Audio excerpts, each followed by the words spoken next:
Good evening, everyone, and welcome to City Council Legislative Session. Today is Tuesday, April the 9th, 2019. Welcome, everyone. I'm calling this meeting to order at, 7:20 or 4:20? 6:02. I get our clock together here. Okay, 6:02 p.m. Ms. Houston, please do the roll call. Sure. Mr. Allett. Present. Ms. Bowers. Present. Ms. Daniels. Here. Ms. Green. Present. Mr. Madsen. Here. Mr. Majors. Here. Ms. Williams. Here, thank you very much. I'm sorry for the lateness of 2 minutes, but we had an executive session today on investigative and public safety matters. So that is the extent of what I can tell you this evening. I'm moving on to invocation. Mr. Maston. Yes, let's have a moment of silence for the residents that were affected by the fire at 1600 Sycamore Street and all the small businesses affected by the incidents over the weekend and all those affected by the cat bus crash as well. Thank you. Thanks. Thank you, Mr. Madsen. Moving on to Pledge of Allegiance, Mr. Allett. I pledge allegiance to the flag of the United States of America and to the republic which stands one nation under God, indivisible, with liberty and justice for all. Thank you, Mr. Allett. We're moving on to communications. We'll start with an update from Susan Brown Wilson regarding the lead safe program. Please send it over to Ms. Wilson. Thank you, Madam President. Thank you, Mrs. Brown Wilson, for being in attendance today. We just wanted to ensure that the public is aware of this excellent program, as we've heard time and time again on the news. Last year, the department was successful in providing service to 181 homes. So if you could just please share a little bit more about your outreach. I know you recently hosted 2 public meetings, and due to low attendance, we just wanted to make sure that everyone was aware of this program and your outreach efforts. Thank you, Councilwoman. Yes, as you stated, we completed 181 homes throughout the city of Harrisburg. So if you go through the various streets, just to give you an update, if you will go down 5th Street, you will find in the 2600 block of 5th Street there, very successfully. If you looked at 3 of the homes that were side by side, you wouldn't even know there were 3 different contractors that actually completed the work. And what we're going to show you here this evening are some before and after pictures of the homes that we've actually done, just a few, because we don't want to tie up a lot of your time. But I was asked to bring this forward so that others would be aware of the work that we've done in DBHD. There's a team there that actually puts everything that we do from the beginning to the end that actually do this work, in terms of myself doing the outreach, and I also did intake. You have Ray Burnett and Dave Olson, who actually go out and do the evaluation of the homes. Then you have the director for construction, and I normally get that wrong. That's Ed Colton, who actually analyzes the information once the assessments are done. And of course, we have an acting director, who is Franchon Beeks right now. And so, and then we also have someone who does our LIR. She happens to be a contractor that's in Lancaster. For those people that don't know what a LIR is, it is the actual lead testing that we actually go out and do in the homes, and we do them from top to bottom, front to back. The soil that's inside and out, front to back on both sides of the house. So it's important that our community understand the effects of lead and what it has on our children in this community. And so this program is directly targeted for anyone that has a child that is under 6 years of age, because there are drastic effects on their health. It affects their motor skills, their developmental skills. It affects your kidneys, your liver. So it's important for us to make sure that our community understands this program is absolutely free. When I say free, I mean free. It costs you absolutely nothing. It takes about maybe 15 or 20 minutes of your time to actually fill out the application. If you don't understand the information on the application, we're willing to assist you. Okay, we have an intake specialist now. Linda McClure does the intakes. But if I have to go out to someone's home, I will be willing to come out and assist them, because it's important that we get people into this program. Now, we've completed the 181 homes in terms of the money that HUD allocated the city of Harrisburg. We're now undertaking a portion of the state's program where we are going to do between 65 and 70 homes that we need to have completed by the end of this year. So that's where we are with the program that we're picking up. And then, of course, when the new NOFA comes out, then, of course, the city will apply for that program with the expectation and the hopes that because we completed the 181, that we will win another bid for at least whatever amount of money. The last one was 2.9 million. It was actually 3.7. We were allowed to spend up to 2.9 million of that because the difference of that money actually is a part of the costs that go out to defray the administrative expenses that are tied into the grant. Okay? So what I want to do is take you through some before and after pictures, and then there's a video because we went out to actually to two different homes within the city, and we interviewed the homeowners. And so one homeowner was very willing to sit down with us, and I thought it was a pretty good clip that she gave us, and she loved everything that was done within the home, and so we did a survey of the house. And we wanted to share that with council and the public because I think people know it's out there, but they really don't understand that it costs them nothing. So I'll ask Steve if he'd show you the before and after, and it's got a little background music to it that we added to the PowerPoint here.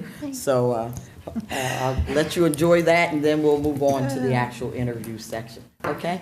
Thank you.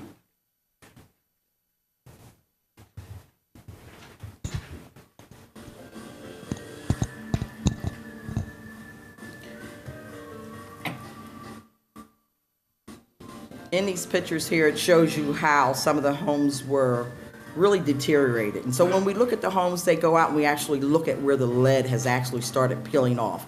And so these are before pictures where the back porches were down. We actually go back in, and the pictures that will be coming up after this will show you what the front of the house looks like after they're finished, as well as the back of the homes.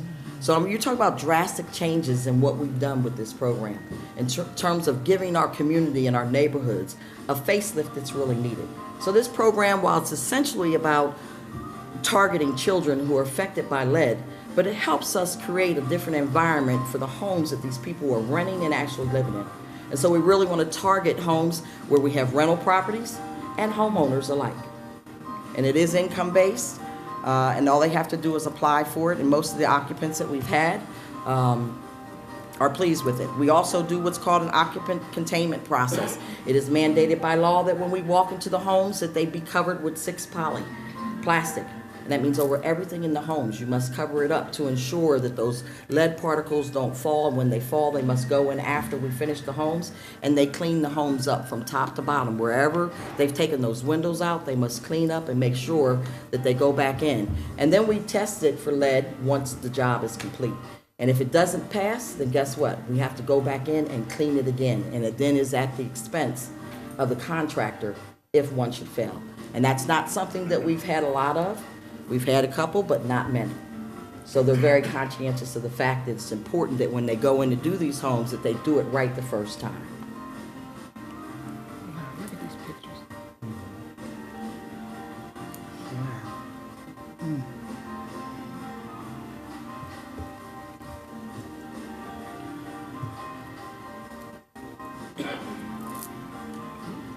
Nice. When I say drastic, that was drastic. They even replaced the floors. Yeah. If in fact there's lead found on the floors, then we sit down and they talk with the actual homeowner to decide what type of floor they want.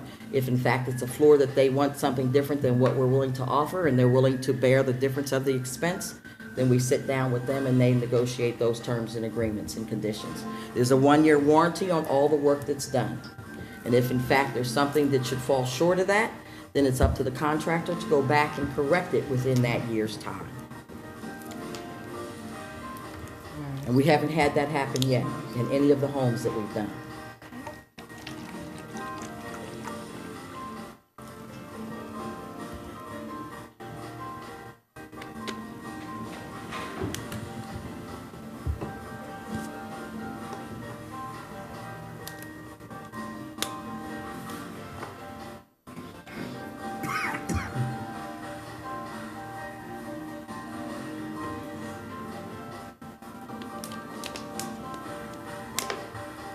It's, it's at the end. They've done a Yeah, great it's the job. end. Okay, go back to the job. beginning. Any questions before we move to the actual interview that we did? that any of you might have? Just, I guess it's sort of a question comment combined. I was just hoping you could share a little bit more about the program that grandparents may be eligible for. Is it the 666, the 6 hours? Yeah, it's called and the six, and it's anyone that has a child that's even visiting the home. It's called the, Okay. HUD calls it the 6-6-60 rule. Okay. 6 hours a week, 6 hours a day, or even 60 hours annually. Okay. Okay, so most children that we find within our community, we know that they spend more than 6 hours at their grandparents' house. Most of the grandparents in this community usually are raising their children's children. And so what you'll find is that they're there more often than not because they're there after school, they're there on the weekends. So anyone that has a child that is under 6 years of age, a child must be under 6 years of age, and that even means up to the child's birthday. So if you come to us and we have the application before that child turns 6 and his birthday would be tomorrow, he would still be eligible for the program. He or she would still be eligible for the program. Okay. Okay. Any other questions, council members? Okay. And this is the interview that we did with Mrs. Chisholm on 5th Street. Like I said, on 5th Street, we did 6 houses, and she happened to be one of the 3 that when you looked at them side by side, even Channel 27 and Channel 8 WGL, when they went out and looked at the houses, they were like, who was the contractor? I said, they're 3 different contractors. But the houses were all pretty much, when you looked at them, you couldn't tell the difference, who did which one. We're here today with Joanne.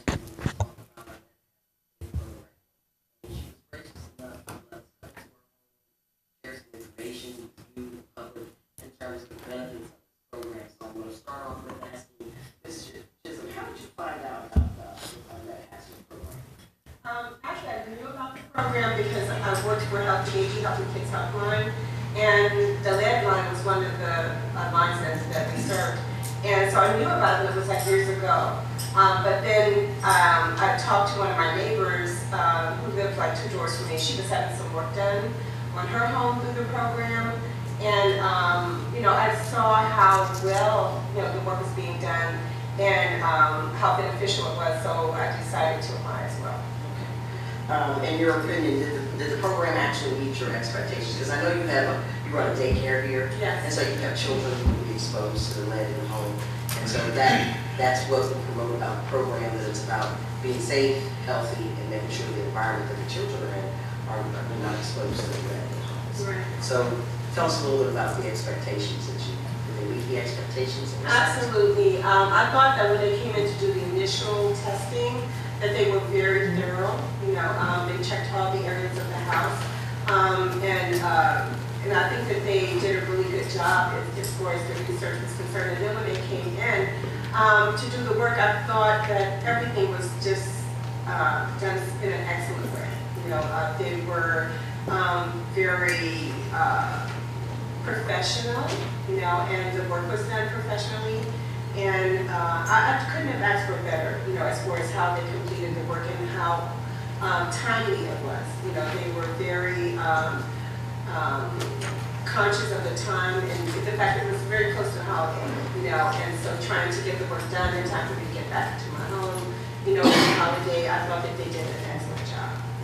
So in that time frame, I know the city offered you a relocation package. That's right. Put you up at a hotel. So what did you think about your hotel stay and where you actually went? Because what most people don't understand, maybe when it was in the program, it's built, there's a budget set aside to actually displace families. And so we pay for that. And so did that meet your expectations in terms of your hotel stay? And how do you feel about It it? did. The hotel was very nice. It was clean. It was very comfortable. I had no problems with it. I was actually able to take, I have 2 dogs.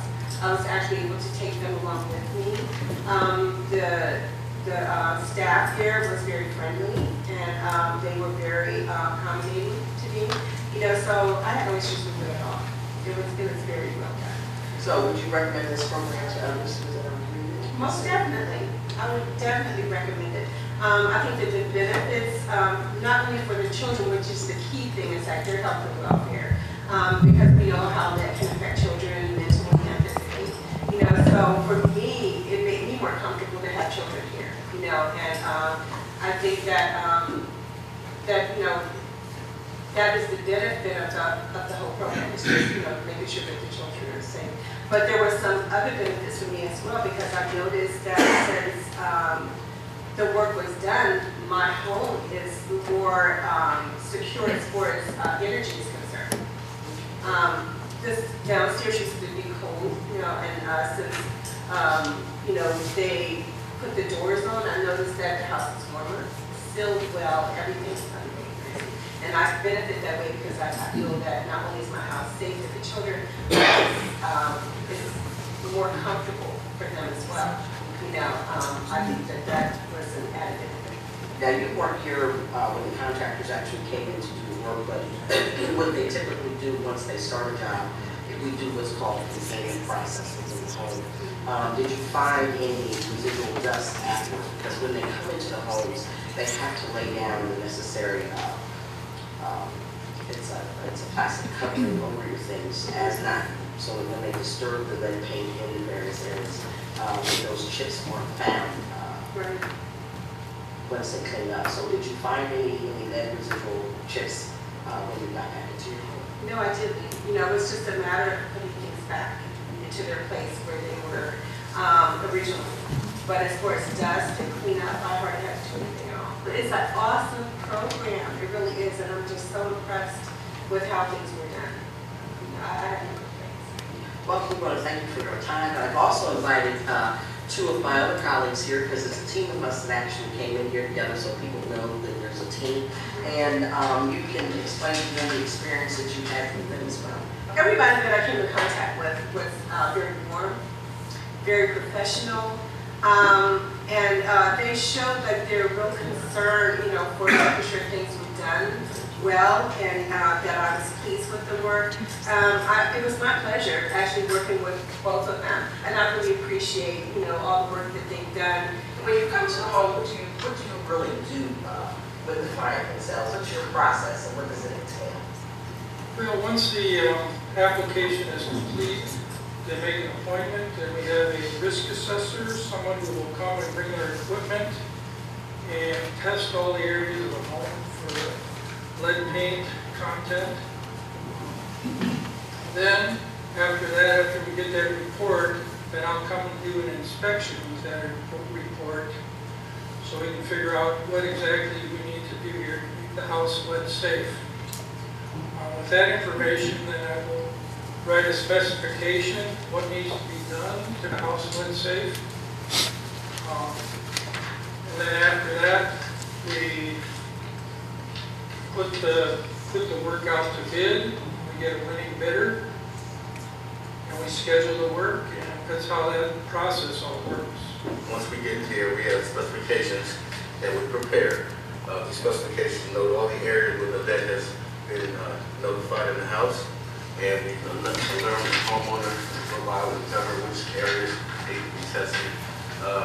After that, we bid it out, as he says, and when the job starts, I come in and make a containment inspection to make sure that everything is away from the windows, any valuable things are away, because it's going to be a construction site. So we will make sure that the homeowner's stuff is safe. And that way we can make sure that there's no dust going to be around once the work starts. And the process goes like that until the job is finished. And once we get it done, we come back and do a final inspection to make sure everything is complete. All of these contractors that we have to do the work, they're Pennsylvania lead certified contractors. All their workers are Pennsylvania certified lead workers. They come in, they know how to deal with lead paint safely and effectively. They'll cover all the furniture. And then at the end of the work, we have the original risk assessor come back and retest areas to make sure that they've cleaned up properly. Knowing that the lead is removed, that your child is safe, that you don't have to worry about any development delays or anything like that, it is really to the benefit of the family. So anyone who has young children in their home, I would highly recommend that you have this program done. Ms. Harper is one of our other clients here on Fish Street that applied for our program. She call her off guard. And so she applied for the program. What's your experience with it? The experience with the lead program was good, because these houses are like 80 years years old, and it was all lit. The only place that wasn't lit is the living room, dining room has hardwood, so that did, but all outside here, all the other windows, they were all lit. They did a beautiful job inside, did a beautiful job. They even fixed the back porch up there, because that was all old paint, it was all scraped and chipped. So they took at that out, put a brand new, and they did a wonderful job. I'm satisfied. And what was your experience with the lead team itself? Because of course Dave and Ray come in to do the evaluation of the Yeah, and the homes. two ladies, came Two in. risk assessors. They were very. And so they did a good job. So would you recommend this program to other residents? Sure. Own and or rent their homes? Own or rent. Yes. Yes. I think you need to be commended. I see the work that you did, so I commend you. Thank you for your time, Council. Any questions? council members have any I questions? just wanted to acknowledge Mr. Ray Burnett's presence as well this evening. Thanks for being here, and thank you for your hard work as well. Council members, any questions? Thank you. Wonderful job. Thank you.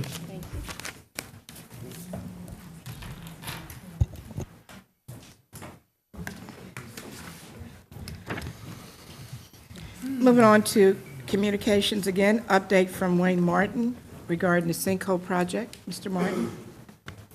Good evening, council members. Is that better? Is that on? Yep. Yeah. This on. Wayne Martin, city engineer. I just wanted to give you an update on the South 14th Street sinkhole project. Now that the demolition has started, people are actually seeing what's going on, and there was some press coverage. There's 53 homes, buildings located on the property. 50 of those have been acquired. All tenants have been, and owners have been relocated. All the tenants receive relocation benefits. The owners just had to leave when they sold the property to the city. The 3 pending, they're all on the west side of the property, and those are imminent. We expect to have them closed by May. This May. What's the holdup with the three other three? Legal complexities? of Legal ownership? complexities Oh, is okay. probably Okay. mortgage things, Okay. deceased owners, People things, Going to Africa to move? people moving to Africa. Okay. All right. Just very, very complex land transactions. All the utility relocations and disconnections have been completed. Temporary fencing has been put up. The sewer line capping was completed 2 weeks ago. The building demolition started about the same time. Okay. We expect a 45-day schedule on the raising of the buildings. I think by the end of this week, they should have that first section done on the southeast side. So they're making some pretty good progress, and it'll just keep, getting more efficient as they go. We're doing asbestos monitoring. I should say the contractor's doing certified asbestos monitoring at the site. All the debris, asbestos containing and lead containing debris is put in sealed containers and shipped to a proper landfill. The site grading will be about 60 days long. That's going to start as soon as the building is demoed. So there's a 30-day overlap between the raising of the building and the site grading. Concrete curbs and ramps, and then the landscaping will finish up in the fall. And I should probably grab that. I don't know if everyone can see that photo. Is what it'll look like. That's a cinder dust track. Like, when I was in high school, that's what the tracks were. Some of the green belts made of that. That's a low maintenance mode that if we do have sinkhole activity, it won't be swallow up sinkholes because there's no utilities or anything underneath anymore. It'd be sort of a surface depression that's easily fixable with the load of stone and dust. The center, it was sort of, the landscape architect took some liberties and sort of memorialized the sinkhole. If you recall, the sinkhole activities occurred basically right at mid-block, so that sort of track is supposed to resemble the sinkhole to memorialize that. There are in the plans some benches along the perimeter. We're still working on the FEMA allowance for that. We have to actually request permission, I believe. to have any sort of amenity there, including those benches. So that'd be the only thing that could get pulled, and at some point, we're going to have to reach out to the community as well to see if benches is something, if we are allowed to put them in, if that's something that they would want to see in this area. So we'll definitely do that. But for now, it's in the contract, in case we do decide to go that route. But other than that, the trees and the grass, there's not a lot of amenities, which is because of the deed restrictions. We can never develop, we can never build a pavilion or restrooms or any type of facilities like that on this particular project. With that, that's really all I have, but I'm sure you might have questions. So you said the fences are up, that secured the place? Yeah, So that you don't temporary have any more fence. squatters living in any of the homes, right? Correct. Well, I hope not. We do check the homes. Okay, The contractors periodically. walk through the homes, obviously before they raise the building.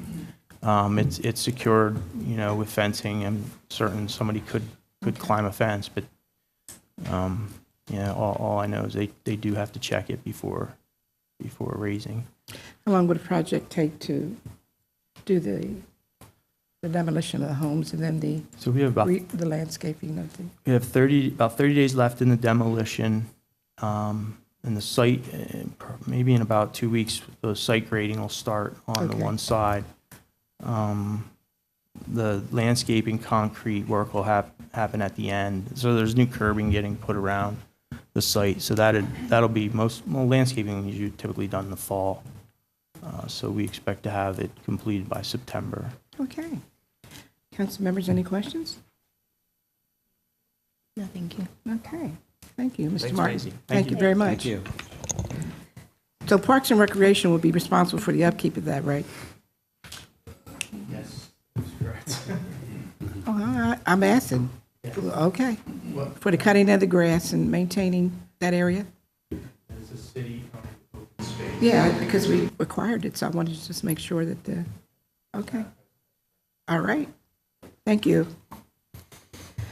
Move on to communications update from Fire Chief Brian Enterline regarding the Dock Street Dam. Good afternoon, or good evening, Mr. Good evening, City Council. Good Just evening. wanted to give you a quick update on where we are with the protection of the Dock Street Dam with buoys. Last month, I was given the direction from the mayor to take over the project of protecting the Dock Street Dam with the buoys. We did a lot of legwork trying to figure out how we can better protect the dam, better protect those along the water and in the water. And met with quite a few folks, made a lot of phone calls, and we developed a plan. And we worked with a buoy company out of New Hampshire that specializes in swiftwater buoys. We have a very unique river, as everybody knows. The rise and the flow of the river, it goes up, it goes down. With that comes increased current. It's very tough to keep things in place. And the floor of the river is also a little difficult to deal with. So we had a lot of things going against us. We designed what we believe is the best and most appropriate way to deploy those buoys and ensure the protection. The other thing that we decided to do was put lights on top of those buoys so that they're more visible at night as well. And the one thing that you will take notice to, in years past, we've never deployed buoys south of the Dock Street Dam, which we were always told, just wouldn't work. And we decided, I told the mayor, you gave me the project, I'm going to make it work. And we were able to make it work. So last week on April the 4th, we had 8 of our personnel. We spent from about 8:30 in the morning till 4 o'clock in the afternoon. We had to prepare the buoy, put the lights on them. Each buoy has, just to give you an idea how they're attached, we have 75-pound weights. There's some hardware that attaches to the buoy that attaches a weight, and then there's 25-foot of chain that's attached to each of those to keep them attached to the weight at the bottom. The buoys each weigh 62 pounds apiece. They're a hollow core piece of plastic that has concrete in the bottom, and that gives them the buoyancy to stand up in the water. And each of them has that eyelet that hooks on, and then on top of that is the light.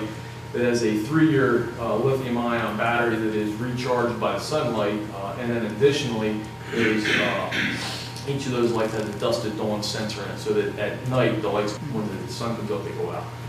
So we spent about 56 man hours out there, so it was no easy task. We do have some manipulation to do yet. Once the river goes down, we were fighting current, just because of the height of the river. It was about 5'9" when we were out there deploying them. And we found it was a very labor-intensive thing, but nothing that the troops couldn't handle. We were extremely satisfied with the product, and fishing boats very happy with what we've done. The only thing that they asked me, hey, you guys going to fix them? They're a little crooked, and yes, we are going to fix them. We just need to get the water level down a little bit to be able to do that. Okay, well, thank you, Chief. Thank you for securing that area for us. Any questions, council members? Okay, thank you, Chief. Next, we'll move on to courtesy of the floor, but before we move on to courtesy of the floor, I just want to make a statement so that everyone understands on the onset. And before we start with this courtesy of the floor, I just want to say Harrisburg City Council asks its members and citizens to conduct themselves in a respectful, courteous manner, both with the council, administration, and fellow residents. At any time, should any member of council or any citizen fail to observe this request, I will ask the offending person to leave the meeting until that individual regains personal control. Should order fail to be restored, I will recess the meeting until such time that a genuine commitment to a professional courtesy is observed. I would ask everyone to silence their cell phones at this time. I heard a couple phones. Please silence your phone. And thank you very much. And I will ask you to leave. If you refuse to leave, I will have you escorted out by a patrol officer. Thank you. Moving on to courtesy of floor, please do so now. To my right, please come to the mic. My name is Russell Bloost. Obviously, pretty sure that the speech was for me. No, it's not directed to anyone, sir. But I want to start with the Pledge of Allegiance, okay? That's something we say every single week at these meetings. It's sad that I got to continue to come to these meetings, okay? I've been with the city a long time, doing all kinds of work. You guys are talking about the lead program tonight. Mm-hmm. Ray Burnett, how many years have I been with the lead program? Have I received Contractor of the Year award? Have I taken the largest projects that the city has ever done under my wing and literally brought them projects in under budget? Has that not been there? Yes, sir. I'm glad to see you tonight. I'm real happy to see you. Applaud you for that. I'd like to see this lead program continue and expand to the level where it was before. We've got another issue that I'm really curious how we're going to address, and that's the lead in the water. I know DER and DEP federal regulations now are requiring that the lead be removed from the water, including all public waters. So I don't know how that's going to be handled because supposedly every property. Let's get back to the pledge. The end of the pledge says liberty and justice for all, okay? Now, I happen to be a contractor of many years. I hate the term landlord, okay? Because the word Lord, nobody deserves that. That Lord should be eliminated from that. I don't feel that we can buy the term Lord any more than we can elect the term honorable, because unfortunately, I think that's a lot of where we stand. Now, I've got issues because I had a girl. We're real quick to find landlords for all kinds of stuff, okay? If there's a GFI, let me give you examples that have actually happened. I get a call from an investor that is one of my, and I'm going to tell you guys, I do it for free. I don't get paid for what I do. I am an advocate for landlords, okay? And like I said, I hate the term landlords. I prefer to say investors, but somehow or another, that term just slipped by. But anyway, I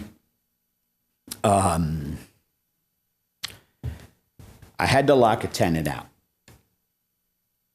And the reason I had to lock that tenant out is she could not maintain her utility, electric utility. PP&L shut her electric off. PP&L now has an automatic metering system that they push a button and they shut the electric off. Literally, if you're past due on your bill, if you call and say, shut my electric off, it's done instantly. So, all of health and safety code, IBC, it is illegal for anybody to habitate a property that does not have electricity, heat, or hot water. Over the years, I've had Darryl Restagno, I shouldn't have said his name, but Darryl Restagno actually removed a disabled person out of a property that I was running because she refused to turn the gas on to give herself hot water. He gave her 24 hours. I gave her the 48 hours to try to extend her the extra time. He condemned the property.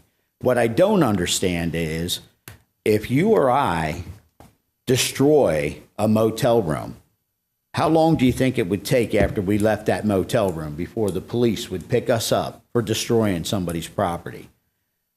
Why is it legal for a tenant to destroy a landlord's property, and when we call the police tell us that that's landlord-tenant?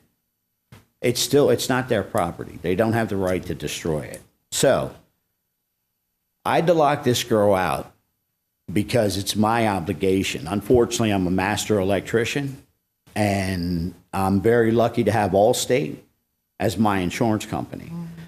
I had actually taken this issue to probably the man that I hold of this administration at the highest level of respect.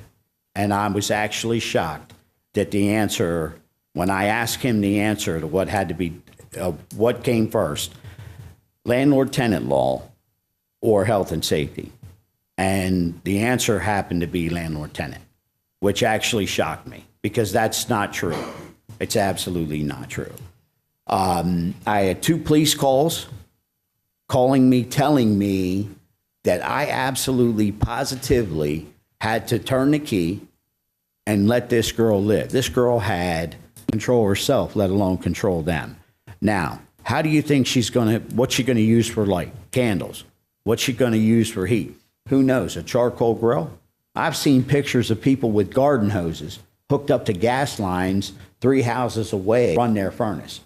So anything is possible when you're talking about tenants and the capabilities of their desperation to stay where they live. Landlord-tenant law is not 2 lines long, okay? I'm very, very fortunate that God has given me the gift that I have gifted hands. I have gifted knowledge of the code. It's something I'm in the code every single day. I'm in health and safety every single day. Plus, I'm in landlord-tenant.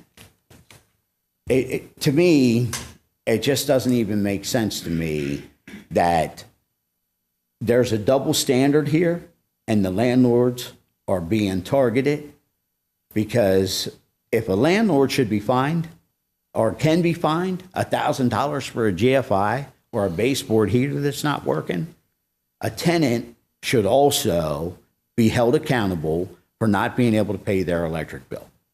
And my suggestion would be for this administration to adopt a tenant registration program, okay? Okay. Which you can charge $5, do it for free. You guys want to, they keep asking us who all lives here, okay? This girl that I'm here with tonight, Carissa, okay? Talk about privacy. I've been with this girl for 6 years. Do you know how many people have said derogatory things to her about the relationship that her and I have had if that's like anybody's business. Do you know what I'm saying? Like, No, sir. I've had city council members tell me that they literally were going to shut their landlords down because of a water leak. And there's laws that take care of that.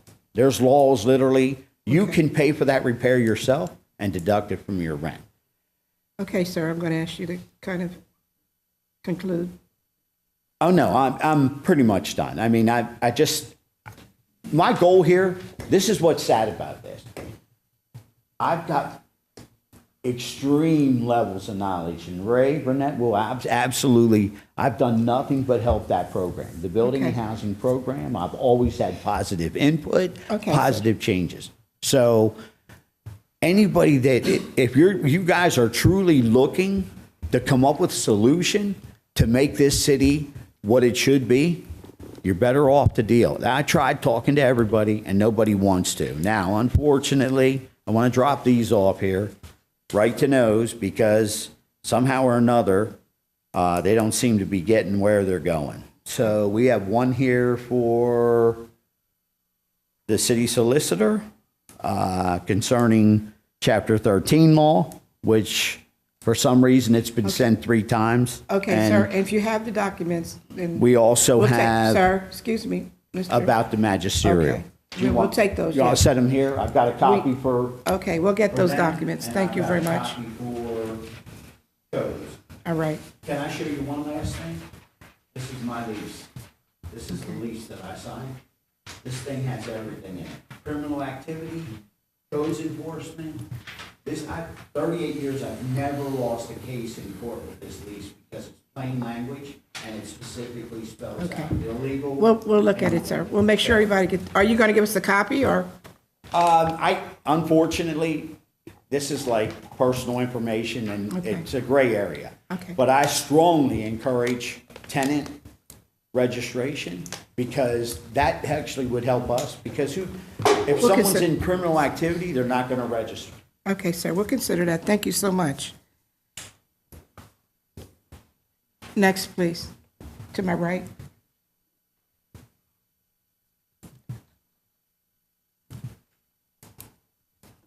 Good evening. Good evening. Hey, so I'm actually just here to kind of make. Your name, please. I'm sorry, And I'm Ben. address. I'm sorry? Your name and address, please. My name is Ben Kuntz. Last name is spelled Countz if you need that. And my address is 333 South 13th Street. Okay, thank you, Mr. Coons. Thank you. I'm actually here to just kind of make an informative statement. Sorry, I'm kind of bending over awkwardly. But I'm actually just here to make an informative You can lift statement. it up. Can I raise it up? Cool. Yeah. Thank you. There you go. I'm just here to make an informative statement to the council members and as well to my fellow citizens. So I work for a nonprofit called Wild Heart. It's based in South Allison Hill. And for the past 2 years, we've done an initiative called Summer Project. And what that looks like, it's 8 weeks of beautification projects that's focused on removing illegally dumped trash in South Allison Hill, which most trash that's dumped is illegally done. So anyways, what I wanted to say is with the help of Public Works, because we've been able to actually partner directly with Public Works over those past 2 years with the help of 800 plus volunteers, we've been able to remove about 1 million pounds of trash in the neighborhood. So we're gearing up for our 3rd year, which is really exciting.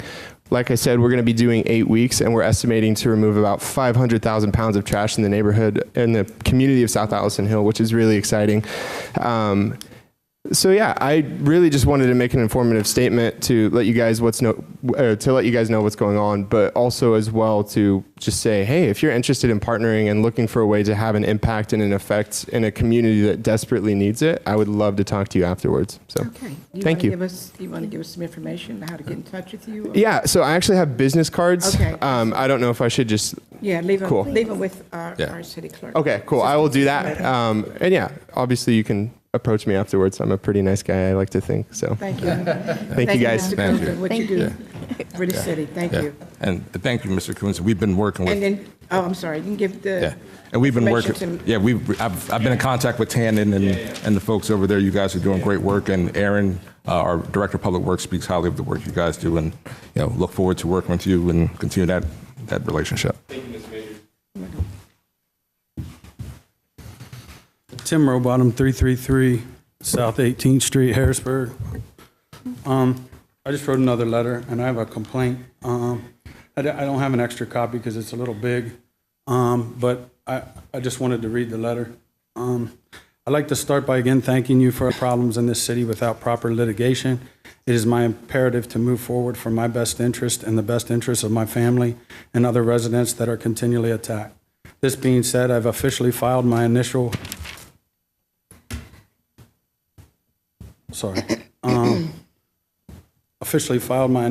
case being brought before Common Pleas Court now. On 4/1/19, I filed another complaint with DEP labeling Eric Papenfus as a bully, using his offices to strategically attack residents for his own agenda. It includes 2 recordings of Aaron Johnston testifying that he was ordered to not talk to me or deal with me in any way concerning an ongoing trash situation, creating a DEP hazard. In Common's words, this mayor stepped out of his design course of action for Public Works resolution and cited the man in charge of this to not remedy an issue that was even filed in his office for resolution in the form of a complaint. This is not only illegal, as stated by his solicitor, Neil Grover, in a meeting last year, but it is disgusting to use his offices to lien properties and take them. Instead, him and Neil, who again stated that it is my burden to prove, even with documentation in his system, in complaint form and codes, in email discussions with zoning, in Public Works history screen, in complaint form in mayor's office, in walkthroughs with members of council, did attempt to collude in a crime. They did this by setting Dave West into stating lies of picking up the trash, even with many meetings between Dave and myself discussing the issue specifically. Furthermore, to have a mayor illegally order zoning change, denial of permits, DEP trash, illegal denials of property purchases, and to learn it is all in conjunction with the comprehensive plan that he tried to steal from Brett Peters is even more sickening. As a result, 2 more complaints are being filed with the AG's office and Human Resources before another case is filed in Common Pleas Court. The order to multiple cases involve multiple illegal actions and multiple millions of dollars is the reason it is not before you already.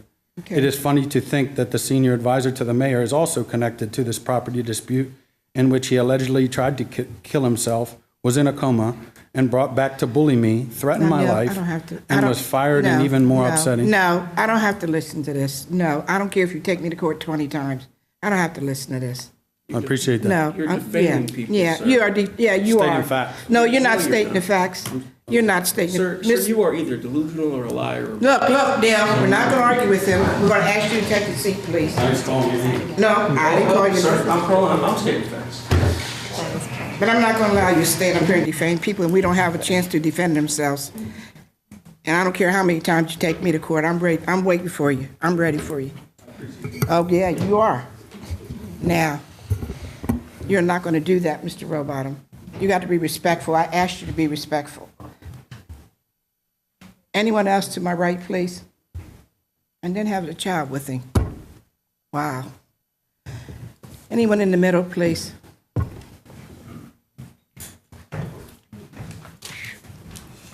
Show him what kind of person he is. Good evening. Richard Soto, 1339 South 18th Street. Madam President, can I give you this, share this information about the diploma retrieval program? Yes, would you hand it to my assistant city clerk, please? Thank you.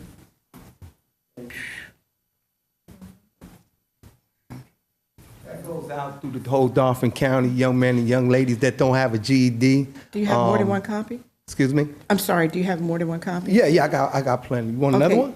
Well, so all council members. Oh, I don't got that many on me, but I got you. Oh, okay. I would have to go in the trunk of my car and get it and bring it back to you then. I apologize. We can make copies. Oh, okay. I can go back and get some. That's okay, we'll make copies. This is the diploma retrieval program throughout Dauphin County, not just the city.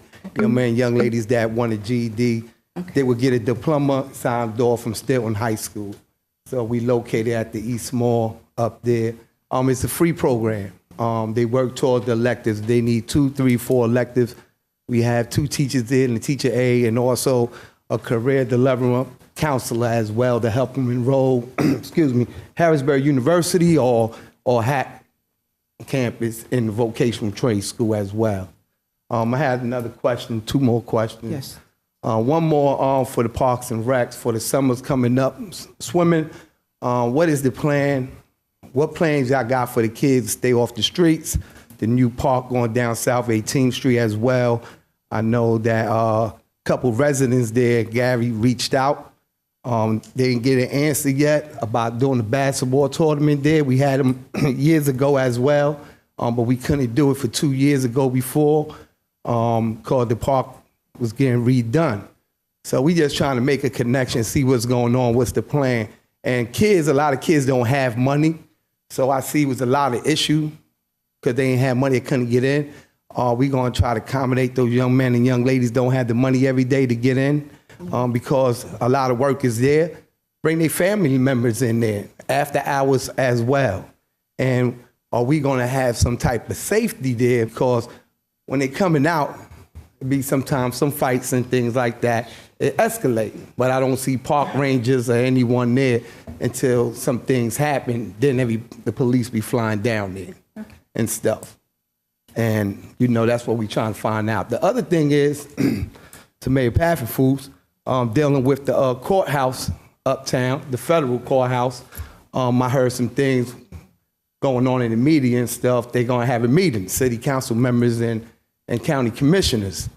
Are you enrolled in that meeting, and what is your role in that to try to be a part of that by creating jobs and helping residents get those jobs as well? Are you a part of that meeting, sir? If you can answer. I don't know of any upcoming meetings, you know.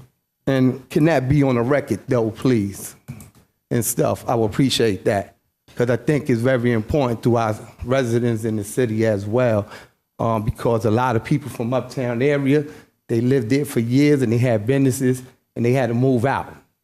And so they should have an opportunity, especially if they qualify, because a lot of young men and young ladies and older people are qualified. They should have a say-so in that and a chance to qualify, to apply for those jobs as well. That's all. And I would like, hopefully, that you be a part of that conversation in those meetings, that when it comes place with the county commissioners and the city council and whoever else is involved in those meetings and stuff. And that was the question that I had. I do appreciate you. Thank you very much. Okay, thank you, Mr. Soto. I have to go. Y'all want me to bring some back? Yeah, you can. Thank you.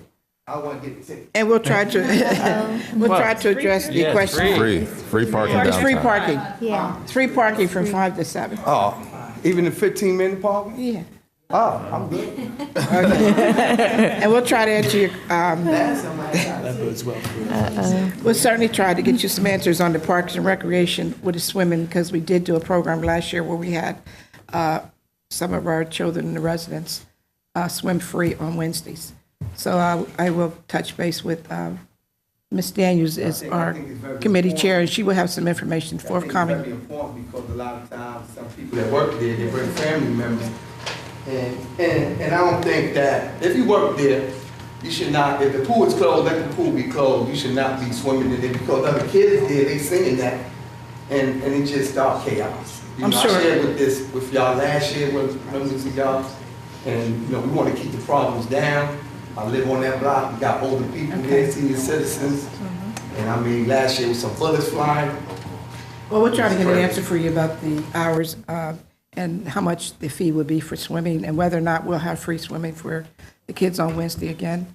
And I'm sure Mr. Woolery, who is our business administrator, he will address any other concerns that you have. You feel free to speak with him if you have. Oh, yes. Mr. In the back, Mr. Woolery. Oh, okay. Thank you. Okay? Yes. All right. Anyone else in the middle? Anyone to my left? Okay, thank you. Moving on to approval of minutes. I'm sorry, Mr. Petrosky has been ill for the last couple of days, so he was not able to pull the legislative minutes from March 26th. We will have them at our April 23rd, 2019 legislative session, and we will approve them at that time. Moving on to reports to committees, we have none. Moving on to ordinance for first reading, we have none. Ordinance for amendment, we have none. And ordinance for final passage, at this time, we have none. Moving on to resolutions, Resolution 92, 2018. Ms. Houston, please read that into record. Resolution 92-2018 was moved by Ms. Williams, and it was seconded by Ms. Green. It is a resolution authorizing the City of Harrisburg to negotiate and enter into a professional service contract with Maverick Strategies for strategic guidance and intelligence gathering for lobbying-related services. Thank you. Council members, any additional questions or comments? Hearing none, please call the vote.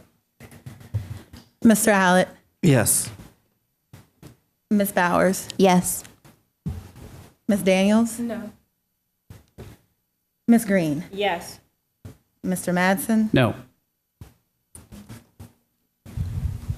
Excuse me, sorry. Mr. Majors? Yes. Ms. Williams? Yes. Resolution 92-2018 passed. 5-7, 12 of them. Thank you, Ms. Houston. Moving on to Resolution 21.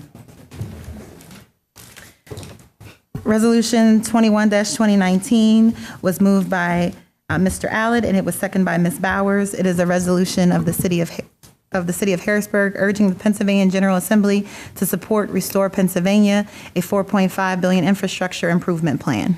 This time have a motion to suspend the rules. So moved. Have a second? Second. Mr. Allard would like to give an explanation on Resolution 21. Sure. This resolution came out of discussion from the governor's office about initiative entitled Restore Pennsylvania.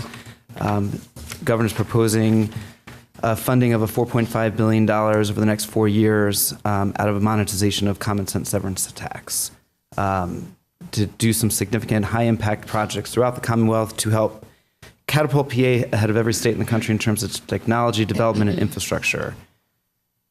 Pennsylvania remains the only major gas-producing state in the country without a severance tax. So while the natural gas business has boomed, we've deprived our schools, roads, and economy of vital investments.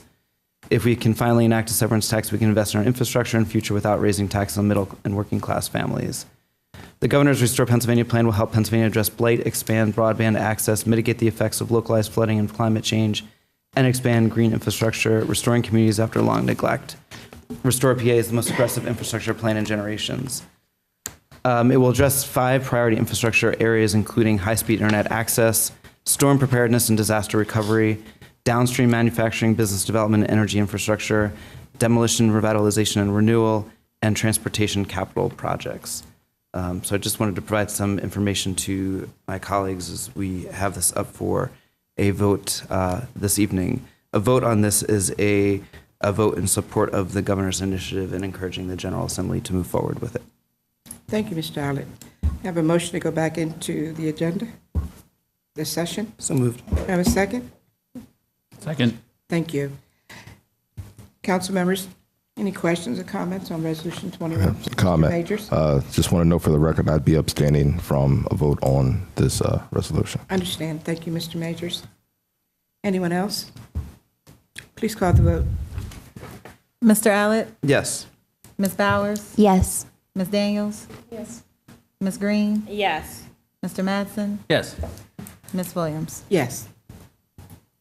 Resolution 21-2019. Would you please call Mr. Majors' I'll still call his so he name. can abstain? Oh, Mr. Majors. I'll be abstaining due to my employment with the Commonwealth. Thank you. I need to have it on record. Resolution 21-2019 passes. Thank you very much. Moving on to Resolution 22.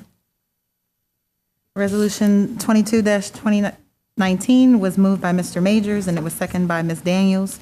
It is a resolution authorizing the City of Harrisburg to enter into an easement agreement with, is it Zito Media Communications LLC for the purpose of installing underground high-speed fiber optic cables in the public rights-of-way along Front Street and into Riverfront Park. That will be placed in Public Works Committee. Moving on to Resolution 23. Resolution 23-2019 was moved by Ms. Williams, and it was seconded by Ms. Bowers. It is a resolution confirming the appointment of Ms. Franchon D. Beeks to serve as Director of Department of Housing and Development for the City of Harrisburg. That would be placed in Administration Committee. Moving on to Resolution 24. Resolution 24-2019 was moved by Ms. Williams and seconded by Ms. Daniels. It is a resolution confirming the appointment of Mr. David A. Baker to serve as Director of the Department of Parks, Recreation, and Facilities for the City of Harrisburg. That also will be placed in Administration Committee. Moving on to Resolution 25. Resolution 25-2019 was moved by Ms. Williams, and second by Mr. Majors. It is a resolution confirming the appointment of Mr. Bruce Weber to serve as Director of the Department of Budget and Finance for the City of Harrisburg. That also will be placed in Administration Committee. Moving on to Resolution 26. Resolution 26-2019 was moved by Ms. Williams, and it was seconded by Ms. Green. It is a resolution authorizing the City of Harrisburg to negotiate and enter into a parking agreement with the Harrisburg Downtown Improvement District Incorporated in the County of Dauphin to offset certain downtown parking meter and enforcement revenues. And that also will be placed in Administration Committee. Moving on to Resolution 27. Resolution 27-2019 was moved by Ms. Green, and it was seconded by Ms. Daniels. It is a resolution approving the disposal or donation of certain personal property owned by the City of Harrisburg, which has exhausted its useful life for city operations or has nominal value or no value or less value than the disposal cost. That would be placed in Public Safety Committee. Moving on to Resolution 28. Resolution 28-2019 was moved by Ms. Daniels and seconded by Ms. Green. It is a resolution ratifying the submission of a grant application to the Pennsylvania Department of Conservation and Natural Resources for the purpose of developing a Chutes and Ladders playground in Reservoir Park. That will be placed in Parks and Recreation Committee. Thank you. Council members, any old business? Moving on, any new business, council members? Okay, just a minute. I'll start with Mr. Majors. Ms. Daniels, nothing? Okay, Mr. Majors. Thank you, President Williams. I just want to again mention that this Saturday will be the the Great Harrisburg Litter Cleanup from 9 a.m. to 1 p.m. There are locations, registration locations throughout the city of Harrisburg, in Uptown, Midtown, and Allison Hill. For anyone that's still interested in signing up, there's plenty of spaces. You can visit the Tri-County Community Action website. The website is cactricounty.org. Look forward to seeing everyone out to help us clean up our streets. And just also want to note that we have some we're hoping to have some additional information regarding our sanitation in the near future.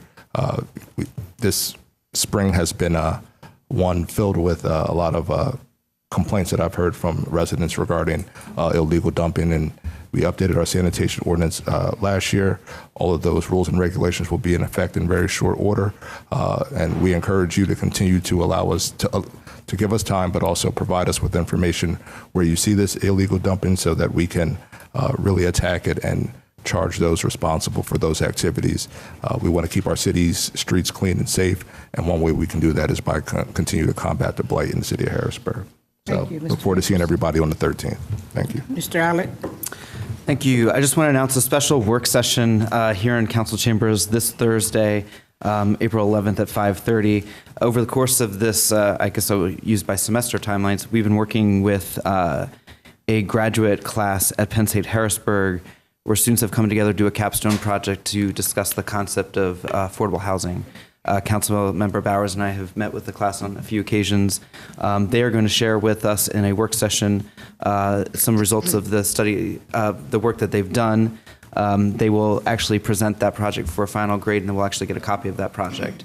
But just want to encourage members of the administration, my colleagues on council, and members of the public, feel free to come on out. I think they've done a great job so far, so we're looking forward to seeing the results of what they've been working on. So, All right, thank you, Mr. Allett. Mr. Mattson, any new business? Okay, I'm just going down. I don't know all of this news to me. And you went, ooh, Ms. Green. No, thank you. Ms. Bowers. Yes, thank you, Councilman, for sharing that information. So I hope everyone marks their calendars for this Thursday. We're really looking forward to the students' research findings on affordable housing. I also wanted to share a few dates of upcoming small business workshops that the city is hosting for free. The first will be on April 12th from 11 to 1 at Hack in the Stabler Room. This one, the theme is positioning your business for success in a competitive market. The next will be held April 26th and May 17th, 11 to 1. These two will be at the Dixon University Center. The theme is understanding business structure, and the The last one I wanted to note will be held on May 3rd, 11 to 1:30 at the Dixon University Center. The topic for that one is a Google seminar and bonus website content. For more information, please visit harrisburgpa.gov/workshops to register. Thank you, Ms. Barris. Hearing no other business, may I have a motion to adjourn? So moved. A second? Second. Meeting's adjourned.